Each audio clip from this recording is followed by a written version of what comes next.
Welcome to my new Maharashtrian style anda curry recipe. Yes বন্ধুরা, আজকে তোমাদের সাথে একটা সুন্দর আন্ডা কারি রেসিপিটা শেয়ার করব। আমাদের মতন না, বাঙালি না, আজকে মহারাষ্ট্রান স্টাইল রান্না হবে। মারাঠিরা যেমন রান্না করে সেমন। দেখো, ডিমটা অলরেডি সিদ্ধ করা ছিল, আমি ছাড়িয়ে নিচ্ছি। ছাড়িয়ে নেওয়া হয়ে গেছে আমার ডিম। একটা প্লেটে পাশে কাঁচা লঙ্কা, রসুন থেতো করা, পেঁয়াজ, তারপরে সব পেস্ট নিয়েছি। আদা জিরের পেস্ট, এখানে কান্দার পেস্ট নিয়ে নিলাম। এখানে রসুনটা এরকমভাবে দাগ দাগ দাগ দাগ করে নেব। ডিমটা দাগ দাগ দাগ দাগ করা হয়ে যাচ্ছে, দেখো। আর হ্যাঁ, আলুটা কিন্তু অপশনাল, এর মধ্যে আলু দেয় না, আমি কিন্তু দিচ্ছি। বাঙালি আলু ছাড়া নেই, আলু বাঙালিদের লাগবে, ঠিক আছে তো।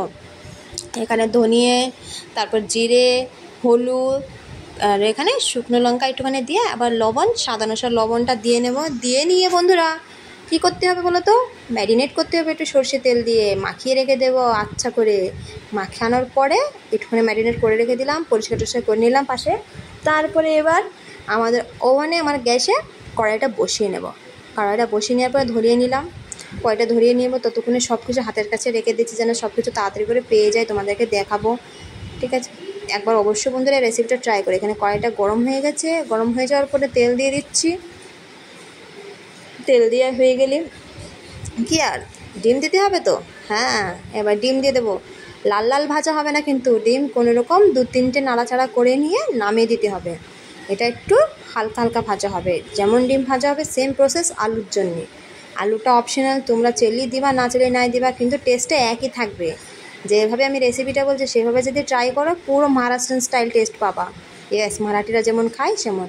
এখানে তেলের উপরে জিরে, এলাচ দিয়ে দিচ্ছি, কাঁচা লঙ্কা, রসুন থেতো করা আর পেঁয়াজ দিয়ে ভালোভাবে নাড়াচাড়া করে নিলাম যতক্ষণ লাল লাল না হয়ে যায়।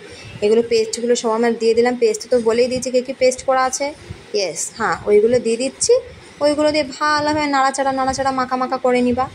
সে যারা রান্না করে তারা তো বুঝতেই পারছে কী বলছি, হ্যাঁ, সেভাবে করে নিবা। তারপরে আমার ডিমগুলো আর সাথে আলু আছে দিয়ে দেবো। দিয়ে এগুলো ভালোভাবে নাড়াচাড়া করে নিবা, যেমন কষাই আমরা মাংস যেমন কষাই সেভাবে কষিয়ে নিবা। তারপরে একটা বাটিতে কাশ্মীরি লঙ্কার গুঁড়ো, হলুদ, লবণ, জিরের গুঁড়ো, ধনিয়ার গুঁড়ো, আর একটা কী স্পেশাল বলো তো, চাট মশলা। চাট মশলা ইনকমপ্লিট, ওটা তোমাদের লাগবেই। চাট মশলা না দিলেই কী করে মহারাষ্ট্রান স্টাইল হলো, দিতে হবে। তারপরে এখানে কাঁচা তেল দিয়ে দিলাম, আর একটুখানি হাতে কসুরি মেথি নিয়ে নেবা। কসুরি মেথি নিয়ে ডোলে নিয়ে দিয়ে দিবা। দুটো ইনগ্রিডিয়েন্টস লাগবে বন্ধুরা, চাট মশলা আর কসুরি মেথি। এইটা দিলে এর স্বাদেই হবে মহারাষ্ট্রান স্টাইল। ইয়েস, ঠিক আছে, দিয়ে দিচ্ছ। ঢেকে রেখে দিলাম 10 মিনিট মতন কষিয়ে নেবা। দেখো, বুঝতেই পারছো তরকারিটা খুব সুন্দরভাবে ডিমটা কষানো হয়ে গেছে। সাইডে তেল দেখে, মশলা দেখে বুঝতেই পারছো কালারটাও কি সুন্দর এসেছে, সেন্টও সেমন সুন্দর বেরোচ্ছিলো, ঠিক আছে। এবার জল দিয়ে দেবো বন্ধুরা। জল দেওয়া হয়ে যাচ্ছে প্রমাণ মতন, যে যেমন রান্না করছে, কোন কোয়ান্টিটিতে রান্না করছে সেই হিসাবে তোমরা জল দিয়ে দিবা, ঠিক আছে। জলটা দেওয়া হয়ে যাওয়ার পরে ঢেকে রেখে দিবা। বন্ধুরা অবশ্যই রেসিপিটা একবার ট্রাই করো, আর ভিডিওটা ভালো লাগলে লাইক শেয়ার করে দিও বন্ধুরা, ফলো করে দিও, আর একটু কমেন্ট করে দিও, তাহলে ভালো ভালো নতুন নতুন রেসিপিটা তোমাদের সাথে আমি শেয়ার করতে পারি। দেখো কী সুন্দর টকবক টকবক করে ফুটছে।